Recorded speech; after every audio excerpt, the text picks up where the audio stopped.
तो क्या खamenei को ये पहले पता था, जो ईरान दावा कर रहा है कि हमारे राष्ट्रपति वो सुरक्षित हैं? राहुल जी, पता नहीं था। खamenei पिछले 3 महीने से बंद कर रहे हैं। क्या अब यहाँ से ईरान को आप खत्म होते हुए देख रहे हैं? पूरा देश खत्म? नहीं, देश वेश को क्या खत्म होता है, वहां रिजीम चेंज होगा राहुल। यानी पूरा का पूरा ईरानी कम्युनिकेशन, ईरानी सिस्टम जो है वो पूरी तरह से अमेरिका और इजराइल के कंट्रोल में है।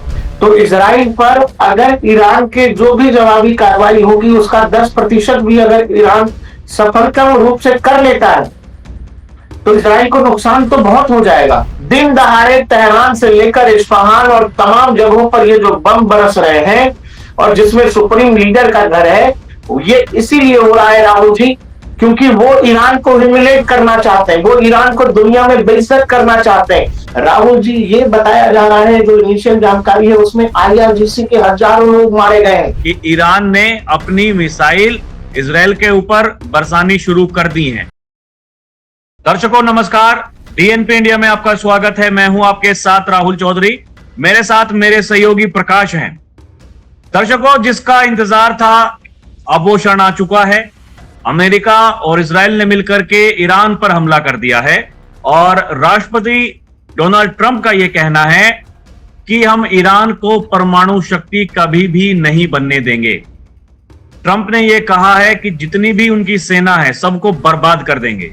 ये बहुत बड़े शब्द हैं और चर्चाएं इस बात को लेकर हैं कि 30 ठिकानों पर एक साथ हमला किया गया और यह बताया जा रहा है प्रकाश जी कि ये केवल 1-2 दिन की तैयारी नहीं थी, ये बहुत लंबी तैयारी थी और सोच समझकर हमला किया गया है।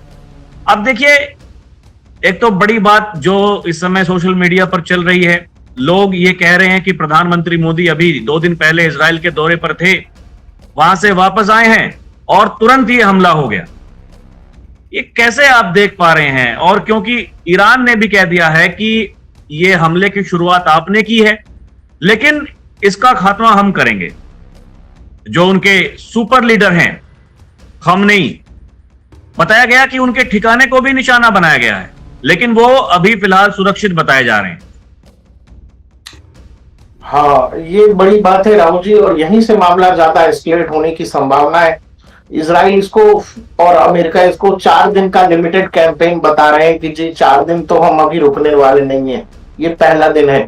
दूसरा क्या है कि जब वहां के सुप्रीम लीडर के घर पे हमला हुआ है तेहरान के अंदर, आप खुद ही बता रहे हो कि 30 से ज्यादा अलग अलग टारगेट्स को हिट किया गया है। और देखिए, जो खamenei के घर पे हमला हुआ है वो B2 बॉम्बर से हुआ है। तो वो B2 बॉम्बर जो, और उनसे वो बम दागे गए होंगे राहुल जी जो पिछले साल के स्ट्राइक में दागे गए थे कि कई मीटर तक नीचे जाके वो जो बंकर बस्टर बम जिसको कहते हो, कि वो पहले कई किलोमीटर तक जो है नीचे जाता है जमीन के और उसके बाद एक तरह का सुरंग बनाता हुआ फिर नीचे जाकर अपने टारगेट को हिट करता है। तो सुप्रीम लीडर के घर में अगर कोई बंकर भी होगा, वो बताया ये जा रहा है कि अभी है नहीं, लेकिन उसको अगर आपने निशाना बना दिया तो आपने बता दिया है कि आपकी मंशा क्या है। दूसरा, 30 से ज्यादा टारगेट्स हैं। वो टारगेट्स क्या हैं? जो ईरानी इंटेलिजेंस है का हेडक्वार्टर है उसको निशाना बनाया तेहरान के अंदर। जो ईरान का डिफेंस हेडक्वार्टर है उसको निशाना बनाया है। जो ईरान के तमाम कम्युनिकेशन इंस्टॉलेशन हैं तेहरान के अंदर उनको निशाना बनाया है। ईरान के अंदर जो IRGC का हेडक्वार्टर है, मतलब ईरानी रेवोल्यूशनरी गार्ड्स के हेडक्वार्टर को निशाना बनाया गया है। राहुल जी, ये बताया जा रहा है, जो इनिशियल जानकारी है उसमें IRGC के हजारों लोग मारे गए हैं एक साथ।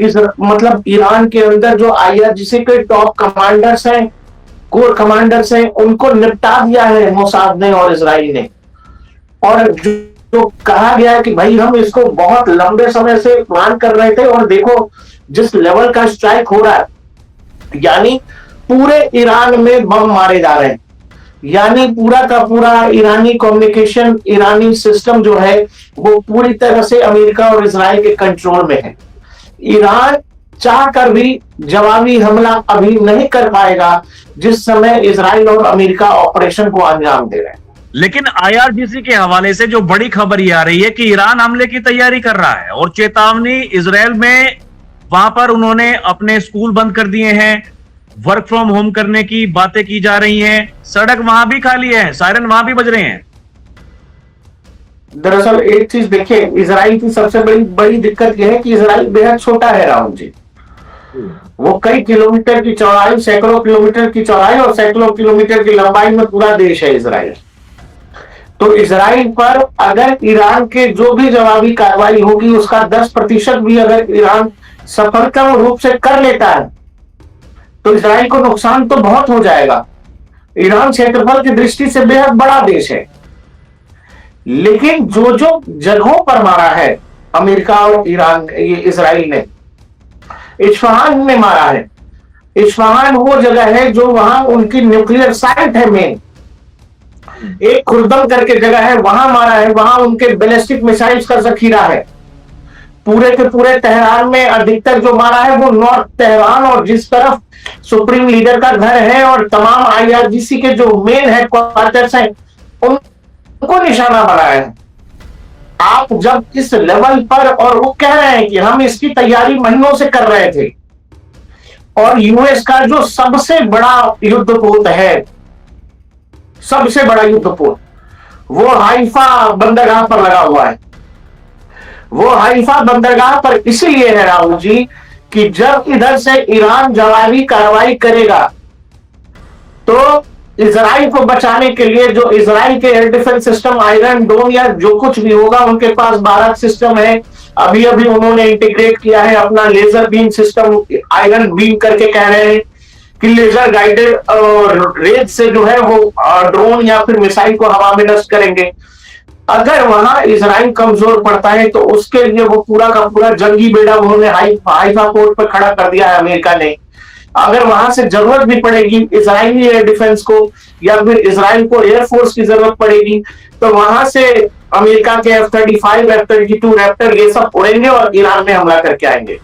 बात यह है कि जिस समय ईरान को दुनिया के सामने ह्यूमिलेट किया जा रहा है, ये एक ह्यूमिलेशन है।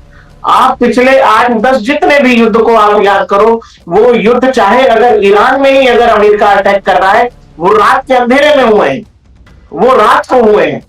लेकिन दिन दहाड़े तेहरान से लेकर इस्फहान और तमाम जगहों पर ये जो बम बरस रहे हैं और जिसमें सुप्रीम लीडर का घर है, ये इसीलिए हो रहा है राहुल जी क्योंकि वो ईरान को ह्यूमिलेट करना चाहते हैं, वो ईरान को दुनिया में बेइज्जत करना चाहते हैं, वो दुनिया को सिक्योरिटी लेवल पर ईरान को एक्सपोज करना चाहते हैं। मिडिल ईस्ट के अंदर जो ईरान तमाम इस्लामिक देशों के भीतर अपने आप को एक खलीफा के तौर पर देखता है, अपने आप को सऊदी अरब के कॉम्पिटिटर के तौर पर देखता है, वो एक ह्यूमिलेशन है इसके लिए कि आप इतनी बड़ी अगर सैन्य ताकत हो, इतनी बड़ी अगर डिफेंस की ताकत हो, तो फिर दिन दहाड़े आपके शहरों पर अटैक कैसे हो रहा है? आपका एयर डिफेंस सिस्टम कहां है? तो बहुत बड़ी बात है कि मतलब आपकी जो सिक्योरिटी एजेंसीज हैं वो क्या कर रही हैं, क्योंकि दिन में तो भाई लोग देखेंगे ना, रात को तो आदमी सो गया, सुबह उठा खबरें देखी कि क्या हुआ क्या नहीं हुआ। ये दिन में मतलब इस तरीके से मारना, एक साथ 30 ठिकानों पर वो हमले करना, ये अपने आप में बड़ी बात है। ये दिखाता है कि तैयारी कोई 1-2 दिन की तो नहीं थी। जी, मैं तो सो रहा था। हम लोग कोई भी जो चीज कर रहे थे, ऑपरेशन सिंदूर देखो, ऑपरेशन सिंदूर रात में हुआ। हाँ, ऑपरेशन सिंदूर रात में हुआ अफगानिस्तान को, लेकिन पाकिस्तान जो एयरफोर्स के अटैक कर रहा है वो दिन में कर रहा है क्योंकि उनको पता है कि अफगानिस्तान के पास एयरफोर्स या एयर कंट्रोल या एयर डिफेंस नहीं है। बावजूद इसके अफगानियों ने पाकिस्तान का एक प्लेन मार गिराया है दिन दहाड़े। यहां मिसकैलकुलेशन है पाकिस्तान का, लेकिन पाकिस्तान ये मान के चल रहा है ना कि एयर पावर नहीं है इनके पास। यही बात है राहुल जी कि मैं ये कह रहा हूं कि एक तरह से ऑपरेशन सिंदूर के दौरान हमने क्या किया था पाकिस्तान के साथ, आपकी एयर सिक्योरिटी इस लेवल की थी कि पाकिस्तान का पूरा कम्युनिकेशन सिस्टम, पूरी पाकिस्तानी डिफेंस फोर्सेस जो है एक तरह से अंधी हो गई।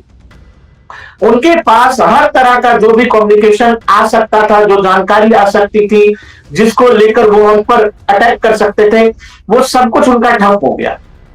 उनको पता ही नहीं चल रहा है कि भारत कब कहां किस जगह मार रहा है। अगर नूर खान एयरबेस आपने मार दिया तो नूर खान एयरबेस के मिसाइल अटैक की जानकारी जो है इस्लामाबाद को जब तक नहीं होगी, जब तक हम नहीं चाहेंगे, मतलब भारत ने जब तक अपना काम पूरा नहीं कर लिया तब तक इस्लामाबाद को पता ही नहीं लगा कि नूर खान एयरबेस में कुछ काम हो गया है। यही मैं कह रहा हूं, ईरान जो अंधा हो गया है, ईरान के, अरे तेहरान के ऊपर B-2 बॉम्बर उड़ रहे, दिख रहे हैं। F-15 ईगल जो इजरायली फोर्सेस के पास है, F-35, ये सब दिख रहे हैं। जो क्रूज मिसाइलें जो इजराइल ने फायर की है, वो ईरान से के बगल का देश है इराक, उनके एयरफील्ड्स के ऊपर से वो क्रूज मिसाइलें जमीन से कुछ ऊपर जो है तेहरान की तरफ जाते दिख रही हैं। क्रूज, अब आपका एयर डिफेंस फुस है, आपका पूरा का पूरा कम्युनिकेशन सिस्टम जो है एकदम से कॉम्प्रोमाइज कर दिया गया। IRGC हेडक्वार्टर पर अटैक होने का मतलब यह है कि पूरी की पूरी ईरानियन सिस्टम इस समय तो गजब के क्योस में होगी। अगर खामनेई के किसी तीसरे ठिकाने पर हमला हो जाए तो IRGC को अब रियल टाइम जानकारी तक नहीं मिल सकती है कि आपके साथ क्या हो गया। और यही इसीलिए वो ये कह रहे थे अभी हम 4 दिन मारेंगे। 4 दिन मारेंगे का मतलब यह है कि उन्होंने पुख्ता तैयारी कर ली है, उनके पास IRGC के हर मूवमेंट की जानकारी होगी। IRGC कहां से हम हमला करेंगे, IRGC कहां से अटैक कर सकता है, उस जगह पर भी उन्होंने हमला कर दिया होगा। और वो कह रहे हैं कि ये प्रिएम्प्टिव स्ट्राइक है, इसीलिए इजराइल में बताया गया जो आप कह रहे हो कि भाई जरूरी जब तक ना हो घर से मत निकलिए। और लोगों को जगह जगह सायरन बजाकर ये बताया जा रहा है कि इन सायरन्स को सीरियस लेना शुरू करिए और इसकी प्रैक्टिस करिए तब तक जब तक हम न कहें। मतलब सायरन बजेगा और आपको भाग कर जाना है अपने घर के नीचे जो भी बंकर है या आप जहां भी हैं आसपास का जो बंकर है उसमें जाके शरण लेगी। अब आता हूं आपके उस सवाल पर। देखिए, प्रधानमंत्री नरेंद्र मोदी थे, लोग यहां तरह तरह की बात करेंगे जिन लोगों को इजराइल दौरे से दिक्कत हुई, लेकिन ये बहुत साफ है ना राहुल जी की इजराइल और ईरान का कोई आज का तो है नहीं। और ये भी साफ है कि अमेरिका और इजराइल अटैक करेंगे, ये भी कोई एक दिन की बात है नहीं। नरेंद्र मोदी का दौरा ये पहले से प्लान था। हमारा किसी भी देश के साथ बायलैटरल रिलेशन है भाई, इजराइल से हमारी दोस्ती है तो है, हम तो ईरानियन से भी तेल लेते हैं। अब इजराइल और ईरान के बीच जो है ये इन दो देशों का मसला है, इसमें हमारा कोई लेना देना नहीं है भाई। हम तो गए थे, हमारी बात करके हम चले आए। अब पता नहीं ऐसा क्या हो गया कि मोदी जी वहां से निकले और इजराइल इधर भी देना शुरू, उधर भी देना शुरू, इधर अफगानी पाकिस्तान को मारने लगे। अफगानियों ने तो अमेरिका इजराइल से पहले मारना शुरू कर दिया पाकिस्तानियों को। तो अच्छा, ये जो है राहुल जी, ये जो है हमारे आपके समय का सबसे बड़ा हमको लगता है युद्ध होने जा रहा है। और यहाँ आप जी ये वाला, हाँ, और आप ये देख रहे हैं ना जो ट्रंप आकर क्या है, 10 दिन में जब बात बन गई थी तो उन्होंने छोड़ दिया था। हालांकि देखिए प्रकाश जी, उस समय अमेरिका ने ये दावा किया था कि हमने जितने भी उनके जो परमाणु ठिकाने थे जहां वो तैयारी कर रहे थे उन सबको तबाह कर दिया। लेकिन उसके बाद में ईरान के द्वारा तो एक बार नहीं अनेकों बार ये कहा गया कि नहीं, हमारा कुछ नुकसान नहीं हुआ है। वो अभी भी, और ये कलाकार, ये अमेरिकी मीडिया और ये विदेशी मीडिया जो, इनको कोई कम कलाकार थोड़ी मानेंगे पश्चिमी मीडिया को। ये तो जिस तरीके से मतलब खबरों को दबा करके वो अपना जो ये दिखाते हैं कि हम कितने बड़े हैं, लेकिन ईरानी, उनके पास बताया जाता है कि वो बैलिस्टिक मिसाइल से इतनी तकड़ी तकड़ी हैं, वो कई कई हजार किलोमीटर तक जाकर के वार करती हैं। राहुल जी, बैलिस्टिक मिसाइल है, लेकिन है तो हाथ से तो फेंकेंगे नहीं। आपका पूरा का पूरा कंट्रोल एंड कमांड सिस्टम अगर कंट्रोल में किसी और के चला गया तो फिर आप पूरी तरह से कंट्रोल हो गए, कंप्रोमाइज हो गए। दूसरा ये है कि एक चीज बहुत टेक्निकल चीज है कि अगर ईरान वाकई में परमाणु शक्ति होता, अगर ईरान वाकई में 90-95% तक यूरेनियम एनरिचमेंट करके उसको बचा लिया होता या कर चुका होता तो फिर ये अटैक नहीं होता। ईरान का पूरा न्यूक्लियर प्रोग्राम, ईरान की पूरी डिफेंस डॉक्ट्रिन या वॉर डॉक्ट्रिन जो भी है वो 100% कॉम्प्रोमाइज्ड है। वो कॉम्प्रोमाइज इसीलिए है कि आप ये सोचो ना कि कोई देश की सिक्योरिटी एजेंसी या सेना जो है किसी दूसरे देश के राष्ट्राध्यक्ष के घर तक पर हमला कर रही है, वो डिफेंस हेडक्वार्टर्स पर हमला कर रही है, वो डिफेंस नहीं, अगर मंत्रालय वहां के। पर नहीं थे प्रकाश जी, ये बड़ा सवाल ये है कि जब उनको टारगेट किया गया, उनके घर को निशाना बनाया गया, तो क्या खामनेई को ये पहले पता था, जो ईरान दावा कर रहा है कि हमारे राष्ट्रपति वो सुरक्षित हैं? राहुल जी, पता नहीं था। खामनेई पिछले 3 महीने से बंद कर गए। हाँ, खामनेई, हम लोगों तो कई वीडियो किए हैं कि खामनेई ऑलरेडी सुरक्षित जगह पे जा चुके हैं, लेकिन बावजूद इसके अगर सीआईए ने, मोसाद ने ये प्लान किया कि नहीं, हम तेहरान के अंदर सुप्रीम लीडर के घर को मारेंगे, तो ये एक मैसेजिंग है। मैसेजिंग, आपको पता है कि ईरान में प्रोटेस्ट भी चल रहा है। मोसाद के जो टेलीग्राम चैनल्स हैं, उनके जरिए लगातार ईरान में यह मैसेज फैलाया जा रहा है कि यह लड़ाई केवल आपकी है, आम ईरानियंस की लड़ाई है, आप लोग इस लड़ाई में साथ दो और हम लोग आपको आजादी दिलाएंगे। मतलब ये लड़ाई केवल 4 दिन के कैंपेन के तौर पर मत देखिए, ये लड़ाई ईरान में सत्ता परिवर्तन की भी लड़ाई है, जो अमेरिका और इजराइल चाहते हैं कि वहां रिजीम चेंज होना चाहिए।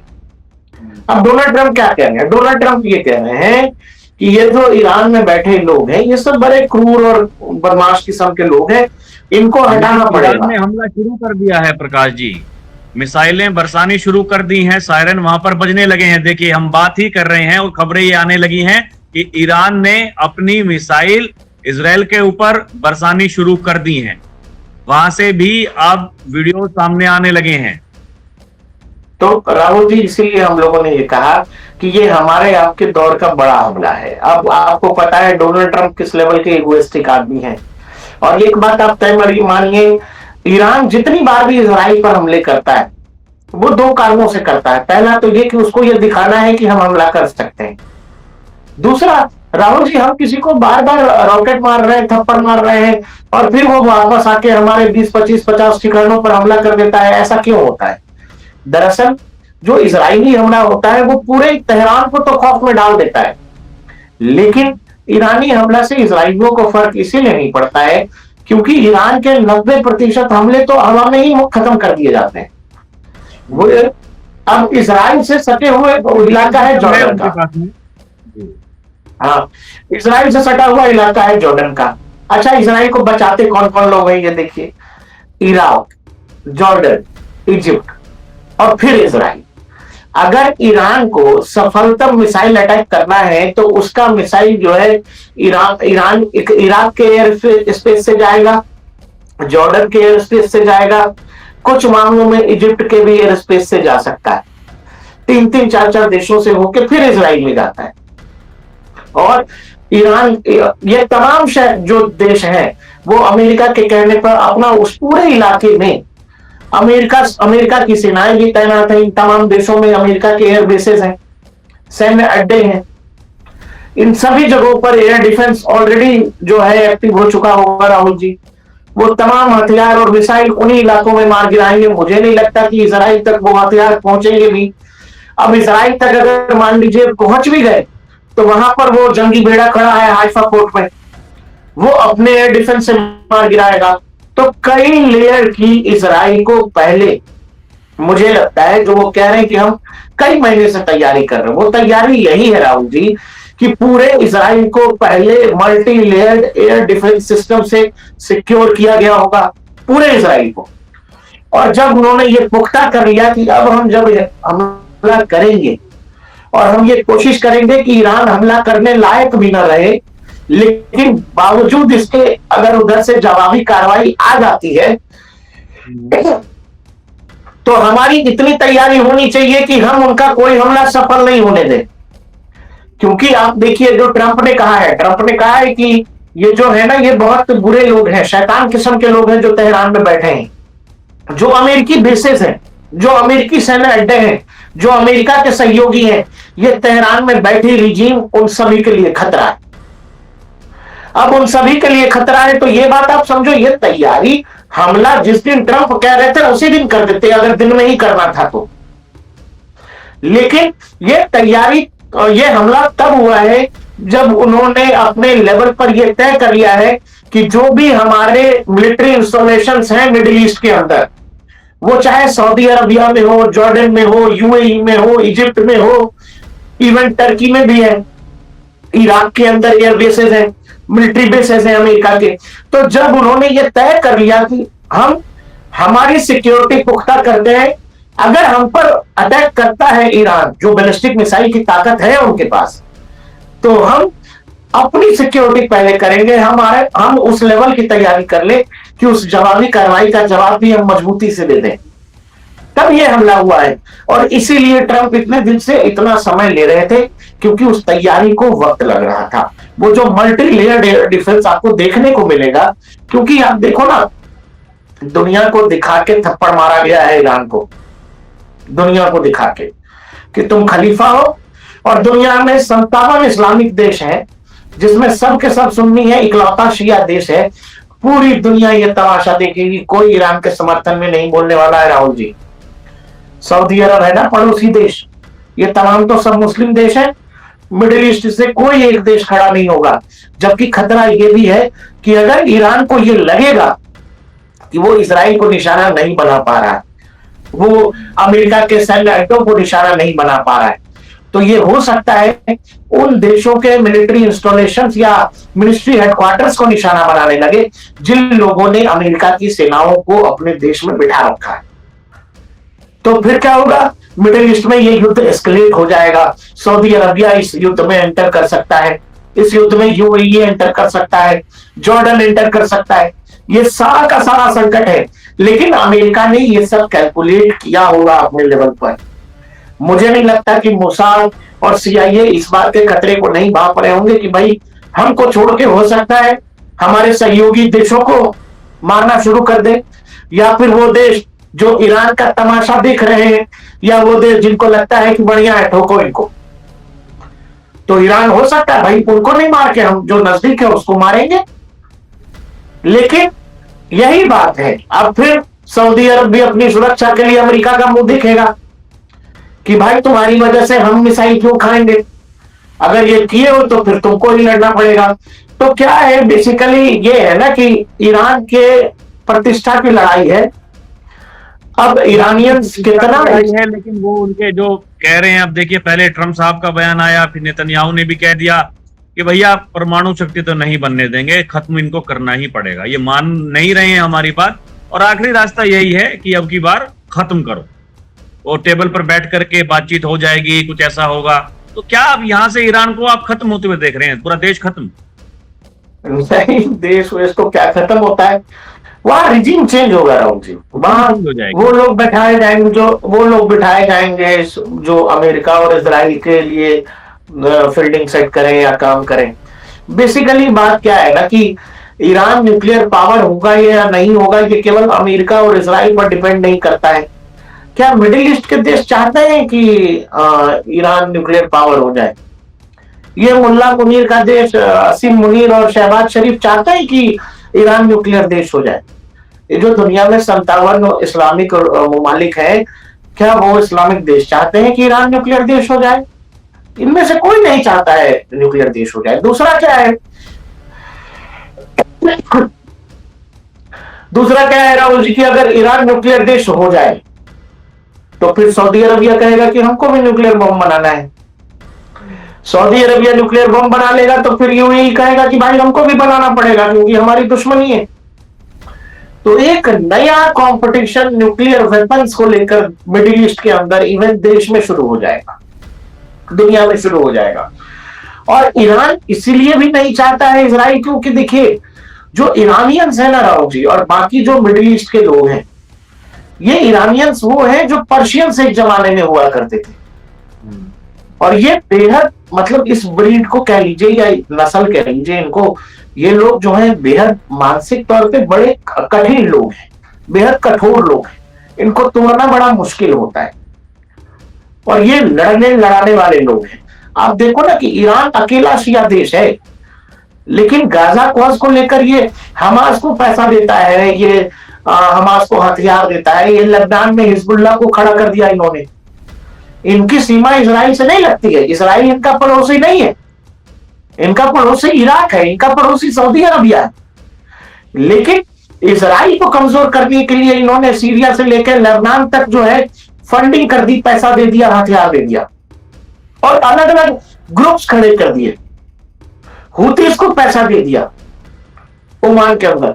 तो इसलिए आपको यह समझना पड़ेगा कि, और ये लोग आज से नहीं लंबे समय से कर रहे हैं। हमास की समस्या कोई आज की समस्या तो है नहीं इजराइल के लिए। इस सब के पीछे केवल ईरान खड़ा रहा हमेशा से। और ये जितने लोग कहते हैं कि गाजा गाजा गाजा गाजा, ये जितने 57 इस्लामिक देश हैं, इन लोगों ने एक फुटी कौड़ी कभी गाजा के नाम पे नहीं दी। लेकिन इजराइल के खिलाफ अकेला लड़ता रहा ईरान। और वो ईरान इसीलिए भी लड़ता रहा राहुल जी कि उसको ये लगा यार किसी दिन तो ये इस्लामिक वर्ल्ड जिसको उम्मा कहते हैं, ये उम्मा हमारी इज्जत करेगा कि यार नहीं, ईरानी तो लड़े। लेकिन उनकी इज्जत इसलिए नहीं है क्योंकि वो शिया है। और इन शियाओं ने जो है हमास जैसे सुन्नी ग्रुप, हमास एक सुन्नी ग्रुप है, हमास जैसे सुन्नी ग्रुप को हथियार दिया, पैसा दिया, खड़ा किया इजराइल के खिलाफ। हिजबुल्लाह जैसा बड़ा शिया संगठन खड़ा कर दिया उन्होंने लबनान में। और आयरनी देखिए, वो शिया और सुन्नी जो दुनिया में एक दूसरे से लड़ते रहते हैं, ईरान में दो बड़े आतंकी संगठन, लेबनान का हिजबुल्लाह और गाजा का हमास, इन दोनों को इजराइल के खिलाफ लड़वाया। और ये बड़ा चैलेंज था मिडिल ईस्ट के अंदर अमेरिका की पॉलिसीज को, इजराइल की पॉलिसीज को, और इसीलिए ये किया गया। दूसरा, यहां क्या है, मिडिल ईस्ट में जो भी अमेरिकी हित हैं या इजराइल के हित हैं फ्यूचर्स एनर्जी को लेकर, उन सबको चैलेंज कौन कर रहा है? सऊदी अरबिया क्या चैलेंज करता है अमेरिका को? सऊदी अरबिया क्या अमेरिका को चैलेंज करता है? इजराइल को चैलेंज करता है? जॉर्डन, इजिप्ट या यूएई या कोई भी देश, इराक उस हालत में है नहीं। लेकिन ईरान अकेला है जो अमेरिका के माइट को, इजराइल के माइट को मिडिल ईस्ट में रहकर चैलेंज करता है। और वहां ये लगता है, अमेरिका को लगता है लंबे समय से कि यार हमको चैलेंज कर रहा है।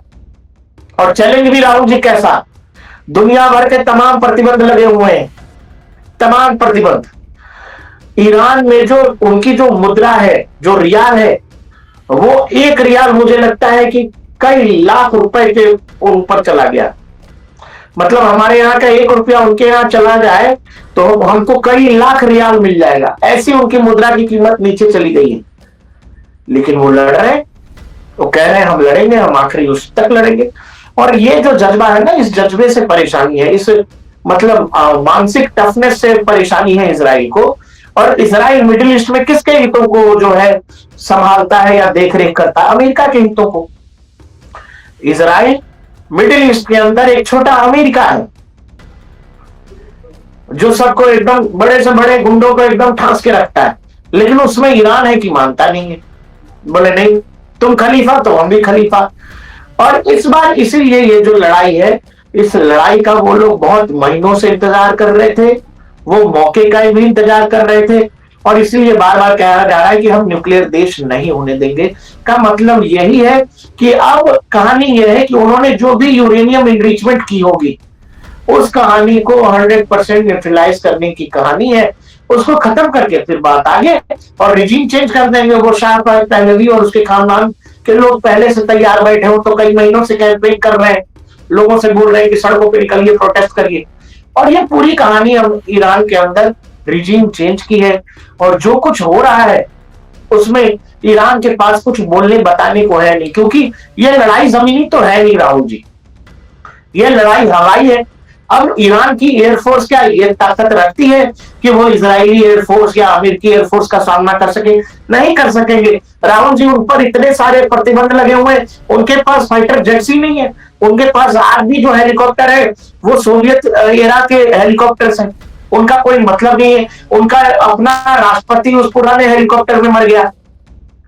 इसीलिए ये एयर पावर की जंग है। एयर पावर में इजराइल अमेरिका को कोई मतलब नहीं है। हाँ, वो एयर वाली लड़ाई क्या लड़ सकते हैं, उनके पास एक रास्ता है, वो है बैलिस्टिक मिसाइल। और वो बैलिस्टिक मिसाइल बताया जा रहा है कि इनके पास 3-4 हजार की संख्या में है, जो बड़े इनके बैलिस्टिक मिसाइल्स हैं जिनकी क्षमता 2000-3000 किलोमीटर की है, जो मिडिल ईस्ट के अंदर किसी भी अमेरिकी सैन्य अड्डे को निशाना बना सकते हैं, जो तेल अवीव तक, इजराइल तक निशाना लगा सकते हैं। लेकिन उन बैलिस्टिक मिसाइल से, उन सुपरसोनिक या हाइपरसोनिक जो भी मिसाइल्स हैं, उनसे निपटने का इंतजाम पहले कर लिया गया। जो मैं आपसे कह रहा था कि मल्टी लेयर्ड एकदम डिफेंस सिस्टम तैयार है उस जवाबी कार्रवाई के लिए। मुझे नहीं लगता है कि मान लीजिए कि आप दुश्मन को पूरी तरह बर्बाद कर दें और आपके यहां भी 10-20% नुकसान हो जाए, तो इसको तो कोलेटरल डैमेज कहते हैं। युद्ध में इतना तो चलता है और आपने अपने दुश्मन को हमेशा के लिए चारों खाने चित कर दिया, इससे बड़ी क्या बात हो। तो दर्शकों, जो युद्ध अब छिड़ चुका है ये लंबे समय तक चलेगा, और क्या जो रिजीम चेंज की बात हो रही है ऐसा हम देखने को हमें दिखाई देगा, या फिर अभी जो ईरान अपनी तरफ से कर रहा है, क्योंकि उसने भी मिसाइल वहां पर दागनी शुरू कर दी हैं, उसका कितना बचाव कर पाएगा इजराइल और अमेरिका, ये तो आने वाला समय बताएगा। लेकिन हाँ, युद्ध की शुरुआत हो चुकी है, और सबसे दिलचस्प ये कि अब की बार दिन में आ रहा है, और ये दिखाने के लिए कि देखिए आपकी तैयारी, आप भले कुछ भी कहते रहें लेकिन हमारे बराबर की तैयारी नहीं है, और इसीलिए धमकी दी जा रही है। और खासकर परमाणु जो शक्ति बनने की बात की जा रही थी, उसी को कहा जा रहा है कि जिंदगी में नहीं बन पाओ। अभी के लिए इतना ही। आप देखते रहें डीएनपी इंडिया, हर खबर भरोसे के साथ। नमस्कार, जय हिंद।